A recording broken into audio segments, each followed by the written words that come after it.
Welcome to VNT. Please subscribe and hit the bell icon for more breaking updates. Let's talk international trade. Yes, really, because it's not just about ships and spreadsheets, it's about the food on your plate, the phone in your pocket, and the price tag on your next meal. Right now, global trade tensions are threatening your next Big Mac in Mumbai, and it's not just a distant headline, it's about to hit your wallet. The US, China, and India are locked in a trade war, slapping tariffs on each other like angry toddlers fighting over toys. But the stakes are much higher. These aren't minor fees. We're talking up to 300% taxes on American goods, numbers so high, they sound like a typo. Imagine buying a Big Mac and suddenly it costs as much as a weekend getaway, thanks to a "we're mad at your government" tax. That's not just inflation, that's a political statement on a sesame seed bun. That's the crisis facing American giants like McDonald's in Asia, where every price hike risks losing millions of customers overnight. These tariffs are designed to make US products so expensive, no one wants them. It's like putting up a "not welcome" sign for American brands. The Asian market, especially China and India, means billions of potential customers for brands like McDonald's, Apple, and PepsiCo. For these companies, Asia isn't just another market, it's the future. For decades, the plan was simple. Sell more burgers, more phones, more sodas. Growth seemed limitless, and global expansion was the name of the game. Now that model is under threat from a geopolitical spat that's escalated at breakneck speed, leaving companies scrambling to adapt. Global brands are suddenly unwelcome, and economic nationalism is on the rise. People are choosing local over global, sometimes out of pride, sometimes out of protest. McDonald's isn't just a fast food chain, it's a symbol of American culture, and that makes it a target in these trade battles. In Delhi or Shanghai, boycotting McDonald's is now a political act. It's about more than burgers, it's about identity and power. The era of easy global expansion, it's over. The world's appetite for American brands is changing, and the Big Mac is right in the middle of it. Tariffs, think of them as a country's bouncer at the club door. Just like a bouncer decides who gets in and who pays extra for entry, tariffs are fees that countries charge on goods coming in from abroad. They're meant to control the flow of products, and sometimes, to send a message. When an American iPhone tries to enter India, it pays a hefty entrance fee, a tariff.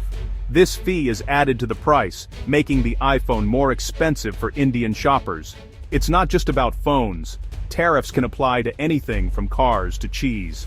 The higher the fee, the less attractive the product becomes. Shoppers might think twice before buying, or skip it altogether, turning to cheaper local alternatives instead. China and India are using tariffs aggressively because the US started the fight, slapping tariffs on their goods first. It's a global game of economic chess, with each country making moves to protect its own interests.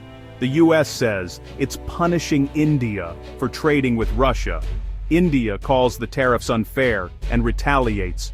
These disputes often spill into the news, sparking protests and heated debates among politicians and business leaders. This tit-for-tat creates a trade war, with each side hoping the other will blink first. It's a high-stakes standoff, and neither side wants to appear weak or back down. Tariffs also protect local industries by making foreign brands like McDonald's and Apple too pricey. Local businesses get a boost, but consumers have fewer choices and often pay more. But in a global economy, nobody really wins a trade war. Everyone just loses differently. Factories may close, jobs can disappear, and prices can rise for everyone. The real victims?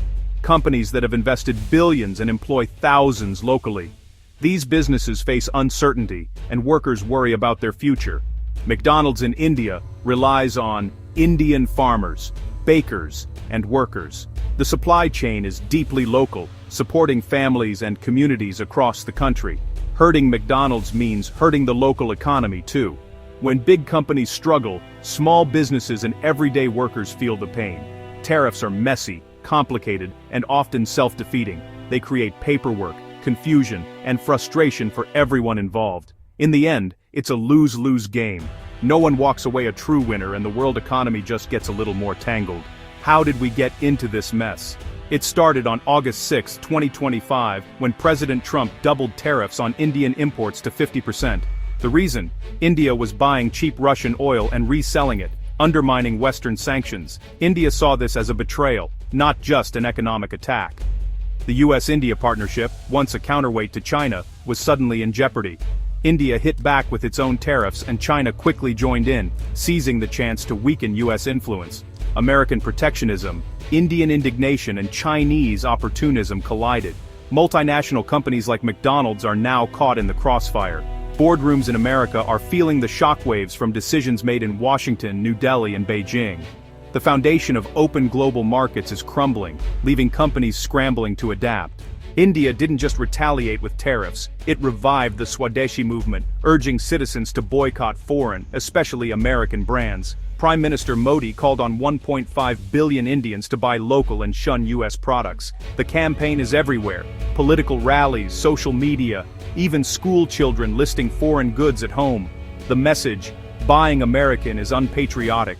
For US brands, this is worse than a tariff. It's a threat to their reputation and right to exist in the market. McDonald's, as a symbol of American capitalism, is a prime target. The boycott reframes the Big Mac as an unwelcome foreign intrusion. Swadeshi is shifting consumer behavior on a massive scale. Every purchase becomes a political act. For brands like McDonald's, this is a dangerous new battlefield. The boycott isn't just a top-down movement, it's a groundswell championed by celebrities, activists, and organizations across India. From movie stars to business leaders, influential voices are rallying the public to take a stand against American brands, making this campaign impossible to ignore. Baba Ramdev, the yoga guru with millions of devoted followers, has become one of the most vocal leaders of the movement. He's called for a total boycott of US brands like McDonald's, Pepsi, and KFC, urging Indians to embrace homegrown alternatives and reject foreign influence in their daily lives. The Swadeshi Jagran Manch, closely linked to Modi's party, is on the front lines, organizing protests, distributing pamphlets, and handing out detailed lists of American products to avoid. They're also promoting Indian alternatives, making it easier for consumers to make the switch. Indian companies are seizing the moment. Dabur is targeting Colgate, Amul is doubling down on its Made in India message, and Rediff is rebranding itself as India's own email service. These brands are using the boycott to boost their own image and sales, tapping into a wave of national pride.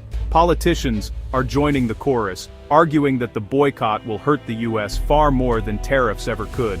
They're framing it as an act of economic patriotism, and their statements are making headlines across the country. The message is everywhere, echoed by religious leaders, activists, and corporations alike. Billboards, speeches, and social media campaigns all reinforce the call to support Indian products and shun American ones. The result? For many, choosing an American brand now feels not just like a personal choice, but a political statement, one that's increasingly seen as socially and politically unacceptable. For McDonald's and other US brands, this multi-pronged assault is a serious and growing threat, impacting their reputation and bottom line. The pressure is relentless and highly coordinated, with activists, organizations, and the media working together to keep the momentum going. Survival in India has never been tougher for US brands, as they face a united front determined to push them out of the market. With all the noise, you'd expect American brands to be collapsing in India, but the reality is more complicated. There's no clear evidence of a major sales drop yet. Many Indians still see US brands as aspirational and reliable. Domino's has more stores in India than anywhere outside the US. Apple's new stores drew huge crowds. Even as the boycott raged, Tesla opened a new showroom in Delhi, attended by Indian and US officials. The political drama doesn't always match business reality. India's economy is deeply tied to global brands. Boycotts could hurt local jobs and investment. Westlife Food World, McDonald's franchisee, employs thousands of Indians. A full boycott would disrupt India's own economy. For now, the bark of the boycott is louder than its bite. So, is this the end for McDonald's in Asia? The threat is real. Tariffs and boycotts are a huge challenge, but McDonald's is a survivor, known for adapting to local tastes, like its beef-free India-specific menu. Glocalization could be its lifeline, acting local while thinking global. Emphasizing local sourcing and Indian jobs may help counter the foreign invader narrative. Ultimately, survival may depend on shifting political winds more than business strategy. Trade wars end, governments change, and priorities shift. Big corporations can weather storms, hoping for long-term stability. McDonald's faces a crossroads, retreat or adapt and ride out the storm. The future of global brands in Asia hangs in the balance. Can a Big Mac survive a 300% tariff and a patriotic boycott? Only time will tell.